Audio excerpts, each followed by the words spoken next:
જણાવતા આનંદ થાય છે કે ભારત સરકારના આદરણીય વડાપ્રધાન નરેન્દ્રભાઈ મોદી સાહેબના નેતૃત્વવાળી કેન્દ્ર સરકારે હાઈવે અને ટ્રાન્સપોર્ટ વિભાગના આદરણીય મંત્રી શ્રી નીતિન ગડકરીજીના નેતૃત્વમાં કામરેજથી ચલથાણ સુધીનો જે 4 લેનથી 6 લેન કરવાનો જે રોડ બાકી હતો એને આજે મંજૂરી મળી ગઈ છે. 2013-14થી આ કામ પડતર હતું. કેટલાક અગત્યના ઇસ્યુને લઈને, ક્યાંક જમીનના, ક્યાંક ટેકનિકલ ઇસ્યુને લઈને આ જે પેન્ડિંગ કામ હતું તેને આજે મંજૂરી મળી ગઈ છે.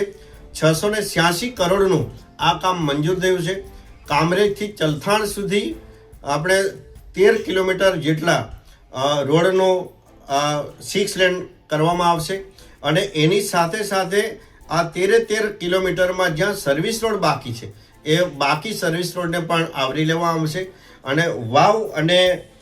વલથાણ નહેર આગળ ફ્લાયઓવર બ્રિજ પણ આની સાથે લેવામાં આવ્યો છે અને એની સાથે 3 આપણે ફૂટ ઓવર બ્રિજનું પણ આયોજન કરવામાં આવ્યું છે. ત્યારે આ ખૂબ મોટું કામ આ વિસ્તારની ટ્રાફિકની સમસ્યાને હળવું કરવા માટે અને અકસ્માતને નિવારવા માટે અને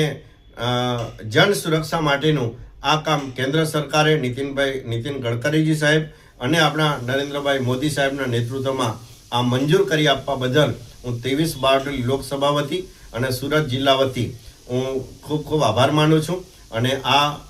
આપણું ખૂબ મોટું કામ આ વિસ્તારની સુખાકારી માટે આશીર્વાદરૂપ બની રહેશે.